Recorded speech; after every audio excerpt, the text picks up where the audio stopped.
Queridos hermanos y amigos en la fe, ¿cómo andan ustedes?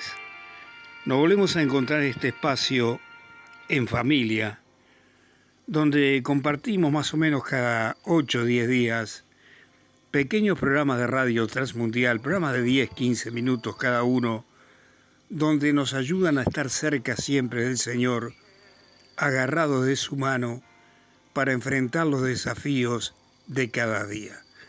Dios nos habla a través de su palabra, por medio de su Espíritu Santo, y también nos habla por sus siervos y siervas que hablan con la Biblia en la mano.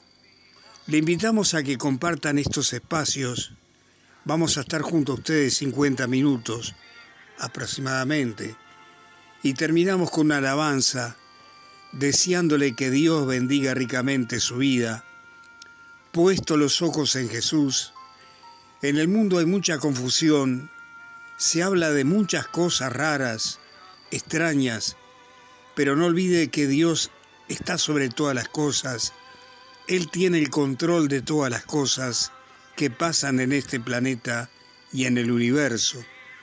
Y digan lo que diga y pasen lo que pase, usted póngase en las manos del Señor, porque dijo el Señor que el que está en mi mano, nadie le puede tocar.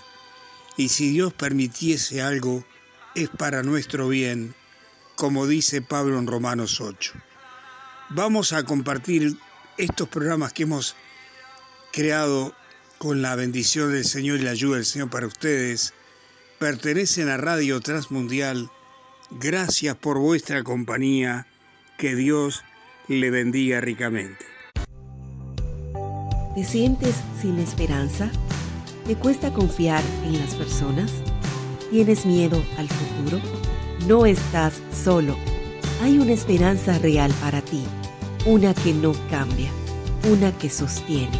Bienvenido a Esperanza en el Camino, un espacio donde personas reales comparten cómo encontraron vida y propósito en el Evangelio y la persona de Jesús.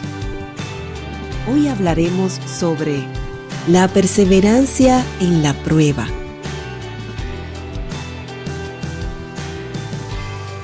Bienvenidos a Esperanza en el Camino, les habla Miguel Ortiz y en el día de hoy tenemos una pregunta y un invitado que nos ayudará a responder esa pregunta. La pregunta es: ¿cómo podemos perseverar en la prueba? ¿Está usted en prueba? ¿Qué es una prueba? ¿Con qué se come eso? Bueno, para eso tenemos a un gran amigo en medio nuestro. Su nombre es Roy Vargas. Bienvenido, hermano. Muchas gracias, Eyel. Un placer estar acá. Así es. Entonces, Roy, contigo vamos a aprender un poco de cómo podemos perseverar en la prueba. Uh-huh. Pudiéramos comenzar quizás definiendo qué es una prueba para saber. Uh-huh. Claro que sí. Bueno, es muy interesante analizar este tipo de temas porque generalmente, de una u otra forma, nosotros en nuestra vida nos encontramos con pruebas, incluso en la vida diaria. Claro. ¿Verdad? Existe la prueba que puede ser personal o una prueba que puede incluir incluso una familia o una comunidad o hasta un país, ¿verdad? De acuerdo. Entonces, una prueba es un tiempo en donde se mide de qué está hecho la persona, ¿verdad? Porque en las pruebas mucha gente se cae, claro, pero mucha gente persevera. Uh-huh. Y eso es lo que queremos, ¿verdad? Perseverar a pesar de lo que está pasando en nosotros. Pudiera decirse que entonces la prueba es como si fuera un examen, una evaluación que de instancia, vamos a decir, la vida nos presenta, o hay alguien detrás de la prueba. Claro, es interesante, ¿verdad? Porque a veces tendemos a pensar que las cosas pasan fortuitamente. Sí. Pero aunque a veces no sabemos por qué pasan las cosas, siempre hay un propósito en eso. Entonces mucha gente se pone a pensar en que la prueba es algo que me está pasando porque yo hice algo. Uh-huh. Pero si nosotros lo vemos desde una cosmovisión cristiana, entendemos y leemos en la palabra que incluso los héroes de la fe fueron probados en su fe. Claro. ¿Verdad? Entonces muchas veces nos metemos en problemas nosotros mismos, sí, y es Dios el que termina sacándonos, ¿verdad? Sí. Y muchas veces es parte de nuestro caminar y sí, de nuestro proceso de santificación. Entonces el Señor va a probar nuestra fe, ¿verdad? La siguiente pregunta que me surge a la mente mientras te escucho hablar es: ¿por qué entonces yo debo de perseverar en la prueba? Uh-huh. ¿Hay alguna recompensa? ¿Hay algo que pueda decir pasaste, no pasaste? ¿Hay alguna recompensa? ¿Por qué debo perseverar en la prueba? La prueba la podemos ver como un proceso de purificación, ¿verdad? Entonces, yo tengo claro que cuando el fuego purifica, no destruye. La vida cristiana no es ajena al dolor. En realidad, muchas veces seguir a Cristo lo que hace es que intensifica nuestras pruebas. Pero vamos a leer un versículo de Santiago que nos hace una declaración un poco desconcertante. Y déjame leerlo, hermano Heyel. Claro. Es Santiago 1, del 2 al 4. Dice así: hermanos míos, tened por sumo gozo cuando os halléis en diversas pruebas, sabiendo que la prueba de vuestra fe produce paciencia. Mas tenga la paciencia su obra completa, para que seáis perfectos y cabales, sin que os falte cosa alguna. Este versículo es muy interesante, y de hecho, cuando me pasaste los temas me alegré porque Santiago es uno de mis libros favoritos. Santiago escribió esta carta alrededor del año 44, 40, después de Cristo, y probablemente es la carta más antigua del Nuevo Testamento, según varios teólogos, ¿verdad? El propósito principal de Santiago es instruir y animar a los creyentes judíos que ya estaban en la dispersión. Ellos estaban en persecución, especialmente muchos enfrentaban pruebas y conflictos internos como externos relacionados con su situación al ser judíos en otra tierra que no era la de ellos, porque recordemos que los judíos empezaron a irse de Jerusalén por todo el Mediterráneo y distintas partes incluso de Asia, ¿verdad? Sí. Entonces acá tenemos que Santiago era el hermano de Jesús y era el líder de la iglesia de Jerusalén. Esto es un dato muy importante. Y el motivo de esta carta es para animar, corregir y fortalecer a esos judíos que estaban fuera ya de Israel, ¿verdad? Entonces, lo que Santiago quiere dar a entender es que la fe verdadera se vive. No es solo creer, sino también demostrar con fe una vida transformada por el Evangelio. Entonces, escuchándote dar estas explicaciones que son muy buenas, realmente hay cosas que yo personalmente no sabía. ¿Cómo aquella persona que no tiene a Cristo en su corazón, entonces pudiera perseverar en la fe o perseverar en medio de la prueba? Sin duda vemos a muchas personas que no tienen a Cristo siendo resilientes y siendo perseverantes, ¿verdad? Pero generalmente la persona que no tiene al Señor en su corazón lo que hace es creer en sí mismo y tener fe en sus circunstancias y en sus propias fuerzas. En nuestro caso, nosotros tenemos fe en el Señor y sabemos que nuestra vida no es determinada por nuestras fuerzas, sino por lo que el Señor crea en nosotros a través del poder del Evangelio. Es decir, que hasta cierto punto ser cristiano o ser creyente me da cierta ventaja ante la prueba. Porque yo no dependo de mí, sino que dependo de otro, en este caso de Jesús. Sí, claro, pero tenemos que tener algo bien claro. La prueba no nos va a evitar el dolor. Incluso la prueba lo que va a hacer es que muchas veces nos va a hacer pasar por dolor, porque la fe cristiana no es ajena al dolor. En realidad muchas veces seguir a Cristo intensifica esas pruebas. Y aquí Santiago nos hace esa declaración, ¿verdad? ¿Cómo es que yo voy a tener gozo en medio de la prueba? Te iba a hacer esa pregunta también. ¿Cómo es eso posible? ¿Cómo es eso posible? Santiago nos dice que debemos disfrutar del dolor en sí mismo, sino que debemos valorar el propósito eterno a través de lo que nos está pasando. Yo creo que es cosa de perspectiva.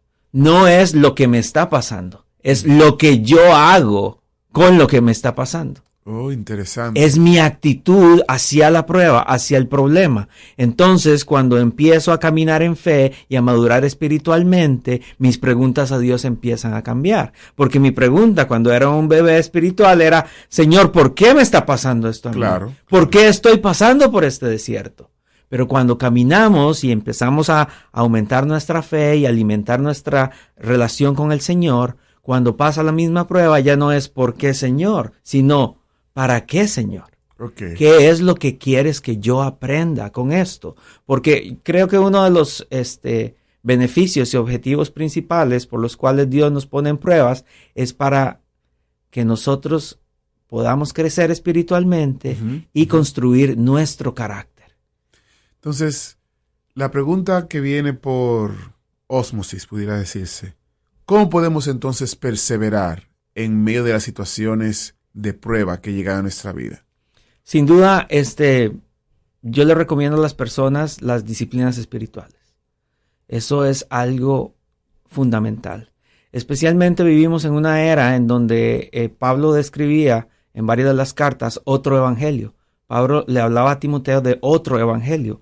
Un evangelio que se ha disminuido y que se ha enfocado en las bendiciones y no en la mayor bendición que es Jesús mismo. Claro. ¿Verdad? Entonces, cuando nosotros estamos pasando por una prueba, lo que tenemos que hacer es leer la palabra y entender que lo que está pasando es pasajero. Incluso puede ser algo tan malo que solo se va a poder solucionar cuando estemos del otro lado de la eternidad. Claro. Es así. Muchas veces cuando estamos orando por personas que están pasando por una necesidad grave, ya sea financiera o una enfermedad, sabemos que el Señor tiene el control de las cosas y que Él tiene el poder de arreglar las cosas acá.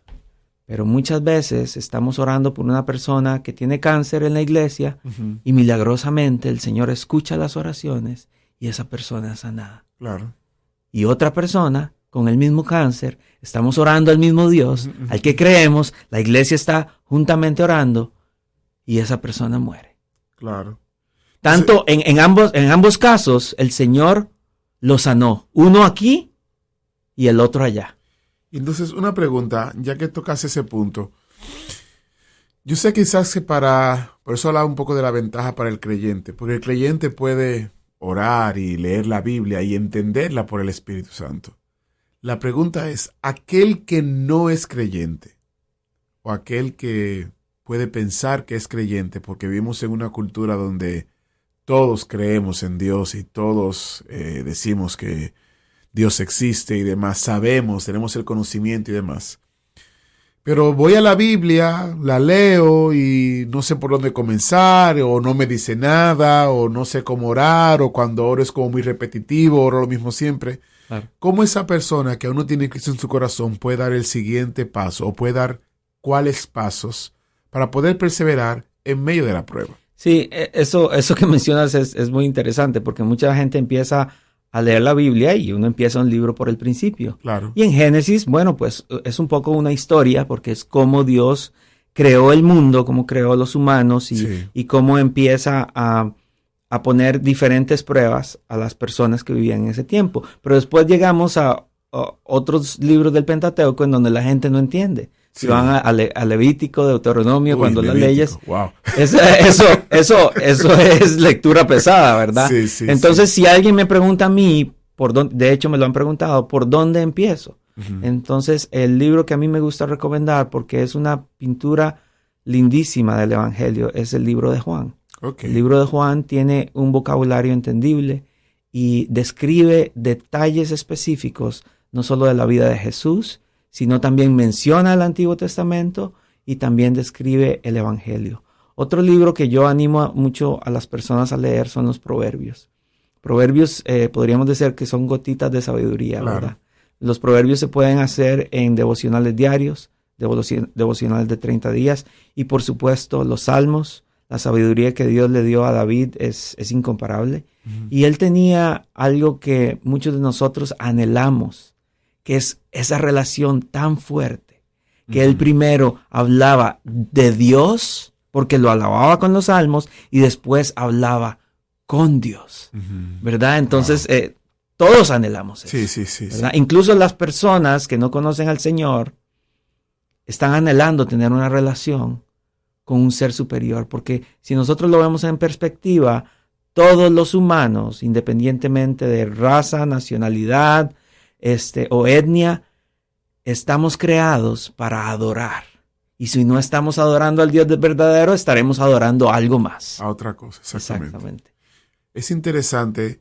Sabes que para ir cerrando este programa, hay una pregunta que quiero hacerte. Por lo general, cuando una persona decide cambiarse de país, por diferentes razones. Los motivos son múltiples. Uno se vuelve extranjero en otro lugar. Correcto. Y puede ser que para el extranjero las pruebas se vean más duras y difíciles que en su país de origen, porque tiene la incertidumbre de que está en una tierra que no conoce, o que aunque tenga 15, 20, 30 años viviendo ahí, nunca se siente 100% parte de donde está viviendo.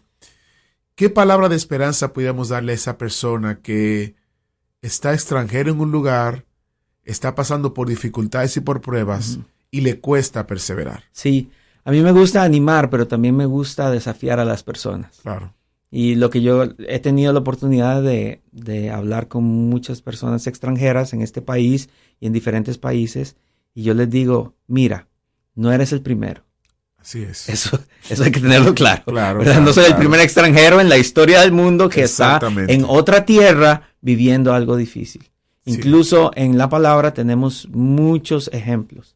Tanto así que cuando Jesús estaba recién nacido, hubo un censo y María y José se lo llevaron a Egipto. Claro. Entonces podemos interpretar con certeza que Jesús era un extranjero. Así es. Los primeros años pasó en Egipto, ¿verdad? Y hay que tener algo claro acá. Jesús sufrió la prueba suprema. Ok. Tal vez algo que nosotros nunca vamos a experimentar. Definitivamente. Muchas veces, como decimos en Latinoamérica, nos ahogamos en un vaso de agua. Así es. Pero eso no quiere decir que tengamos que disminuir lo que nos está pasando el día de hoy. Exactamente. Pero por eso es que Santiago habla de la fe. La prueba de fe produce paciencia. Lo que quiere decir esto es que en medio de lo que está pasando, nuestra actitud hacia lo que está pasando es lo que Dios va a ver para que nos ayude a crecer nuestro carácter, ¿verdad? Entonces, lo que yo le digo al extranjero que está pasando por algún tipo de prueba, ya sea personal con su familia, financiera o incluso hasta con enfermedad, es que no pierda la esperanza, porque Dios está ahí. Amén. Y como Jesús vino a establecer el nuevo pacto, nosotros ya tenemos esa gracia que Él nos ha dado para poder accesarle directamente. Lo único que se ocupa es que nosotros creamos en Jesús como Señor y Salvador y creer que lo que Él hizo, lo hizo por amor a mí y tenemos acceso al Padre. Entonces podemos contarle a Dios por medio de la disciplina espiritual de la oración cómo me siento, por qué me siento así. Y voy a encontrar ese cariño, ese amor y ese confort en Dios mismo. Wow, Roy, muchísimas gracias. De verdad que fue un tiempo agradable y definitivamente te invitaremos nuevamente a que estés con nosotros aquí en Esperanza en el Camino. Muchas gracias. Gracias por acompañarnos en Esperanza en el Camino. Si hoy algo tocó tu corazón o si quieres saber más sobre esta esperanza que transforma vidas, te invitamos a visitar transmundial.org/El Camino. También puedes llamarnos al 1-800-880-5339 o escribirnos a rtm@transmundial.org. Estamos aquí para escucharte, orar por ti y caminar contigo. Hasta el próximo episodio. Y recuerda, la esperanza no está lejos. En Jesús hay esperanza en el camino. Esperanza en el Camino es una producción de RTM Estados Unidos.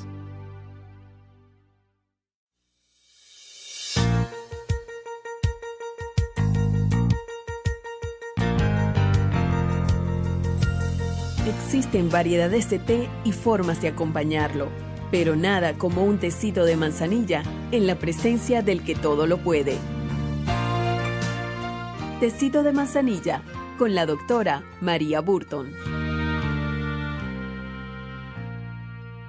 Oye, María, ¿cómo estás? Muy bien, gusto de estar aquí de vuelta contigo. Sí, qué bueno. Venía caminando, pasé por una plaza y me he encontrado un hombre allí hablando. Él decía que estaba hablando acerca de la Biblia, pero no le vi una Biblia en la mano. Bueno, como siempre, ya tú sabes que esto está lleno de esos. Me quedé allí parada escuchando lo que el hombre estaba diciendo y mencionaba versículos que yo decía, pero ese versículo no está allí. Y tú sabes cómo soy yo. Yo vengo siempre armada con mi Biblia. A veces si no la traigo mi Biblia pequeñita en la mano, la tengo en el celular, allí en mi móvil, la busco rapidito y comparo lo que algunas personas están diciendo.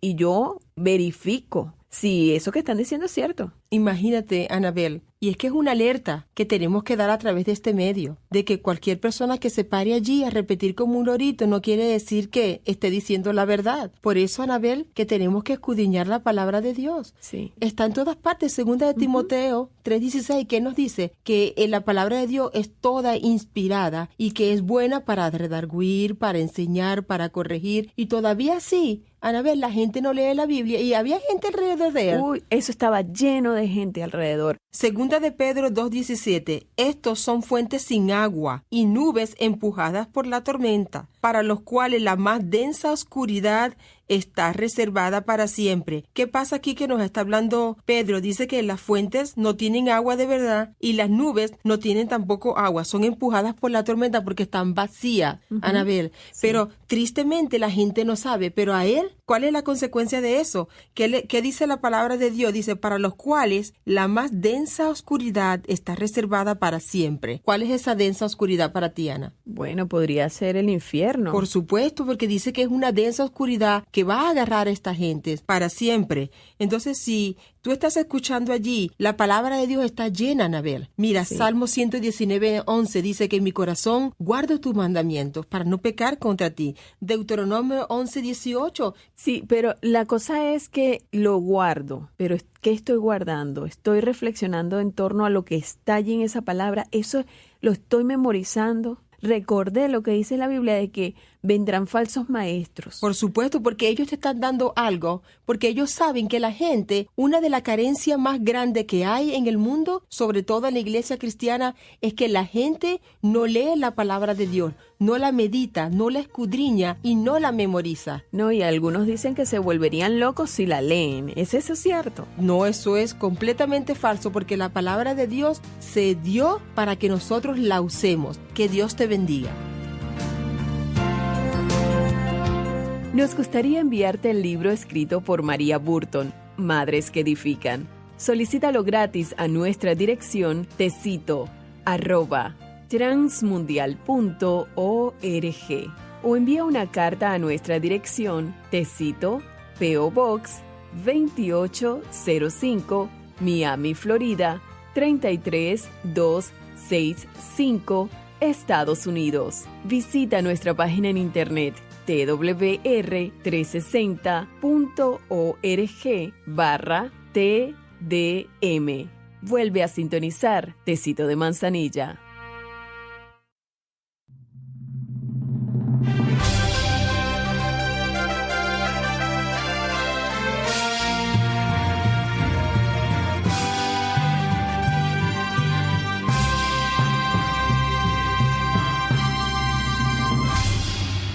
Hola y bienvenidos a Preguntas sobre la Vida, presentado por Ministerio Cristo para el Mundo y esta emisora. Soy su anfitriona, Bella Sarón Herrera. Mi invitado de hoy es Gustavo Salcedo. Hola, Bella Sarón. Un saludo muy especial para ti y también abrazos a todos nuestros oyentes. Bienvenido, Gustavo. Nuestro programa de hoy se llama Preguntas que pueden cambiar tu vida. El programa de hoy es diferente a la mayoría de nuestros programas. La mayoría de las veces tratamos las típicas preguntas que los oyentes como ustedes pueden tener sobre diferentes temas que son importantes. Intentamos responder a esas preguntas. Hoy, sin embargo, estaremos tratando con preguntas importantes de la Biblia, la palabra de Dios. Nos gustaría que pensaran sobre cada pregunta y su propia respuesta a la misma. A continuación, comentaremos cada pregunta. Comencemos pidiendo a Dios que nos ayude. Querido Padre Celestial, por favor, ayúdanos mientras consideramos algunas preguntas muy importantes de tu palabra. En el nombre de Jesús. Amén. Voy a leer las preguntas formuladas en la Biblia y nuestro invitado Gustavo dará más información sobre cada pregunta. Comencemos. Gustavo, la primera pregunta está basada en Génesis capítulo 3, versículo 9 y dice: ¿Dónde estás? Tú sabes que esto parece ser una pregunta extraña al principio. Las respuestas podrían ser: estoy en mi casa, o estoy en la India, estoy en el patio de mi casa, estoy en una cafetería o en cualquier otro lugar. Pero la pregunta no se refiere a la ubicación geográfica, se refiere a algo mucho más significativo. La pregunta es la siguiente: Adán y Eva, nuestros primeros padres, fueron creados por Dios y colocados en el hermoso jardín del Edén, y se les ordenó trabajarlo y cuidarlo. Podían comer de cualquier fruta del jardín excepto una. Satanás los tentó y tanto el hombre como la mujer comieron del fruto prohibido. En ese momento ocurrió algo trágico. Se convirtieron en pecadores, es decir, desobedecieron a Dios. Su íntima comunión con Dios se rompió. Asustados y avergonzados se escondieron de Dios en el jardín. Él se acercó a ellos y les preguntó: ¿dónde estás? No se pudieron esconder de Dios. Él sabía exactamente en dónde estaban. Dios quería que se dieran cuenta de dónde estaban espiritualmente ahora que habían pecado. ¿Dónde estás tú hoy? ¿Están tú y Dios en buena relación? ¿Tienes comunión con Él o sigues tu propio camino? ¿En qué dirección te diriges? ¿Qué buscas de la vida? Hay cosas que no vale la pena perseguir. Si llegas a donde vas, ¿dónde estarás? Algunas personas suben la escalera del éxito y llegan hasta la cima, solo para descubrir que la escalera se apoya en la pared equivocada. Tal vez debería repetir esta afirmación. Algunas personas suben la escalera del éxito y llegan a la cima solo para descubrir que su escalera se apoya en la pared equivocada. ¿En qué pared se apoya tu escalera? Solo la fe en Jesucristo proporcionará el fundamento de nuestra vida. La segunda pregunta dice lo siguiente: ¿soy yo el guardián de mi hermano? Caín y Abel, los primeros hijos de Adán y Eva, adoraban a Dios de diferentes maneras. Abel era pastor y Caín era agricultor. Abel ofreció un sacrificio de animales a Dios, que era lo que Dios requería, y Caín ofreció una fruta. No hay nada de malo en la fruta, pero esa no era la forma aceptada para ofrecer un sacrificio. Dios aceptó la ofrenda de Abel y rechazó la de Caín. Enfadado, Caín hizo que su hermano fuera con él al campo, lo atacó y lo mató. Dios se acercó a Caín y le preguntó: ¿dónde está tu hermano? Caín respondió: ¿soy yo el guardián de mi hermano? La respuesta es sí, somos el guardián de nuestro hermano. Tenemos la responsabilidad de ayudar a los demás. Jesús dijo que en el futuro la gente se reuniría ante el Rey. El Rey dirá a los que están a su derecha: vengan ustedes a quienes mi Padre ha bendecido, reciban su herencia, el reino preparado para ustedes desde la creación del mundo, porque tuve hambre y ustedes me dieron de comer, tuve sed y me dieron de beber, fui forastero y me dieron alojamiento, necesité ropa y me vistieron, estuve enfermo y me atendieron, estuve en la cárcel y me visitaron. Les aseguro que todo lo que hicieron por uno de mis hermanos, aún por el más pequeño, lo hicieron por mí. Del mismo modo, el Rey echó a algunos al fuego eterno preparado para el diablo porque no ayudaron a otras personas. Jesús no estaba enseñando que nos salvamos por ayudar a otras personas. Estaba enseñando que la manera de vivir una vida agradable a Dios es vivir para los demás. El mundo está lleno de gente que empuja y empuja, tratando de ser el primero. Tenemos que dedicar nuestro tiempo a ayudar a los que nos necesitan. Debemos vivir para ellos. Alguien ha orado de la siguiente manera: Señor, ayúdame a vivir el día a día de una manera tan desprendido de mí mismo que incluso cuando me arrodille para orar, mi oración sea por los demás. Los demás, Señor, sí, los demás. Que este sea mi lema. Señor, permíteme vivir para los demás de tal manera que pueda vivir como tú. Gustavo, muy interesante esta pregunta y está basada en el libro de Job, capítulo 14, versículos 14, y dice lo siguiente: si un hombre muere, ¿volverá a vivir? Así es, hay vida más allá de la tumba. Jesús le dijo al ladrón arrepentido mientras ambos morían: te aseguro que hoy estarás conmigo en el paraíso. Jesús murió en la cruz y fue enterrado, resucitó de la tumba y vive para siempre. Dijo a sus discípulos también: porque yo vivo, también ustedes vivirán. Jesús dijo: no se asombren de esto, porque viene la hora en que todos los que están en los sepulcros oirán su voz, y saldrán de allí. Los que han hecho el bien resucitarán para tener vida, pero los que han practicado el mal resucitarán para ser juzgados. Vas a vivir para siempre. La siguiente pregunta está basada en Marcos capítulo 2, versículo 7 y dice: ¿quién puede perdonar los pecados sino solo Dios? Solo Dios puede perdonar los pecados. Jesús le dijo un día a un paralítico: Hijo, tus pecados te son perdonados. Algunos maestros de la ley, siempre críticos con Jesús, le oyeron decir esto y entonces hicieron la pregunta: ¿quién puede perdonar los pecados sino solo Dios? Y tenían razón. Solo Dios puede perdonar los pecados. Y Jesús es Dios. Él tenía la autoridad para perdonar los pecados del hombre, para mostrar su autoridad. Jesús le dijo al paralítico que se levantara y se fuera a la casa. El hombre se curó y al instante salió. Un sacerdote no puede perdonar el pecado. Un predicador no puede perdonar los pecados. Ser bautizado o rociados con agua no perdona el pecado. Hacer penitencias no perdona el pecado. Rezar a un ídolo no perdona el pecado. Escúchame bien, solo Dios puede perdonar el pecado.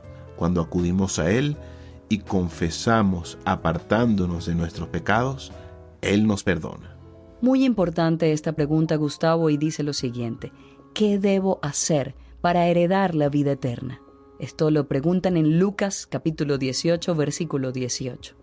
Un hombre gobernante muy rico vino a Jesús un día y le hizo exactamente esta misma pregunta. Le dijo a Jesús que había guardado todos los mandamientos desde que era niño. Jesús le dijo: todavía te falta una cosa.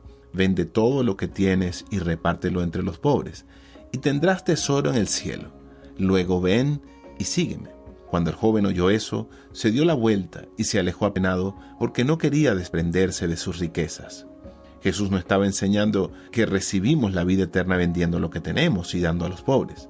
Él estaba enseñando que debemos desprendernos de lo que sea primero en nuestra vida y volvernos completamente a Jesús en fe y confianza. Por eso te pregunto, ¿qué es lo primero en tu vida?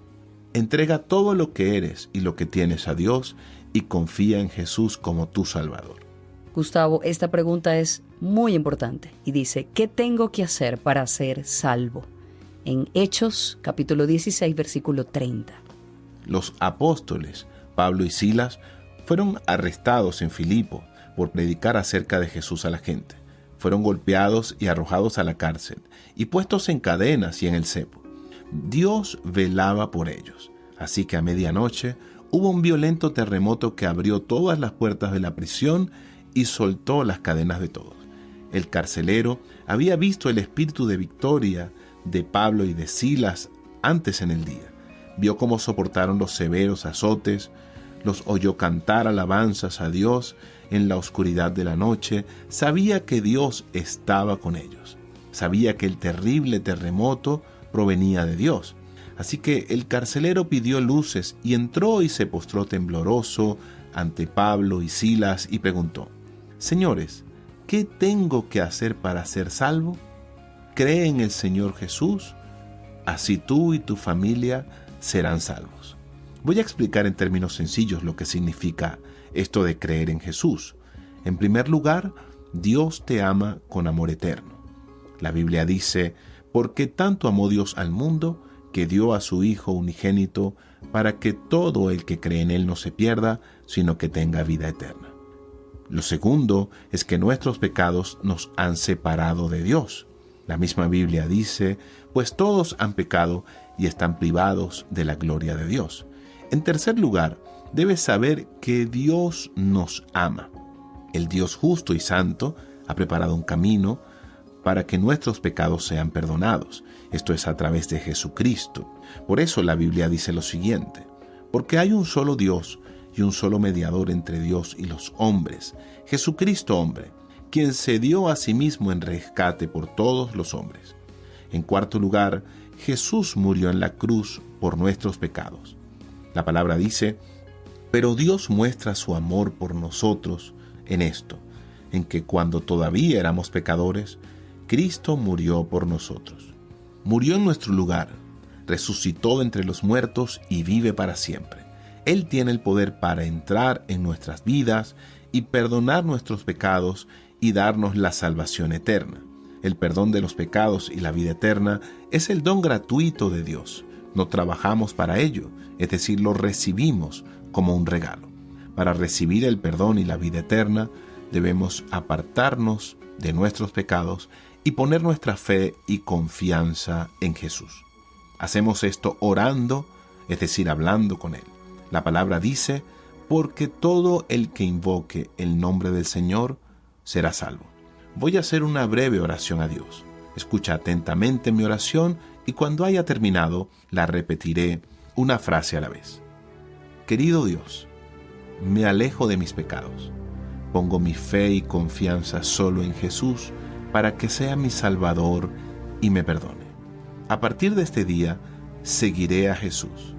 Gracias, Señor Jesús, por amarme y por venir a mi vida. Amén. Ahora acompáñame a hacer esta oración. La haremos frase por frase, con todo nuestro corazón y en voz alta para Dios. Querido Dios, me alejo de mis pecados. Pongo mi fe y confianza solo en Jesús para que sea mi Salvador y me perdone. A partir de hoy, seguiré a Jesús. Gracias, Señor Jesús, por amarme y por venir a mi vida. Amén. Gracias por hacer esta oración. Bienvenido a la familia de Dios. Te animo a orar cada día y a leer una porción de la Biblia. Esto te ayudará a crecer como seguidor de Jesús. No te sorprendas cuando algunas personas te persigan por seguir a Jesús. Pide a Dios que te ayude a mantenerte fuerte y debes saber que Dios está contigo y te ayudará. Muchísimas gracias, Gustavo. Hemos llegado al final de nuestro programa. Que Dios te bendiga ricamente mientras sigues a Jesús cada día. Te animo a escuchar más programas de preguntas sobre la vida, traídos para el Ministerio Cristo para el Mundo y esta emisora. Agradezco a Gustavo por estar con nosotros hoy. Para darnos tu opinión del programa o si quieres enviar tus preguntas, escríbenos a cristoparaelmundo@transmundial.org. cristoparaelmundo@transmundial.org o visita nuestro sitio en internet cristoparaelmundo.com. Una vez más, cristoparaelmundo.com. ¿Qué es lo que siempre has querido saber de Dios? Escríbenos, envía tus preguntas y escucha de nuevo porque es posible que respondamos tu pregunta la próxima vez por esta estación. Nos alegró muchísimo hacerte compañía y dar respuestas a tus inquietudes. Te esperamos la próxima vez en este horario y por esta emisora.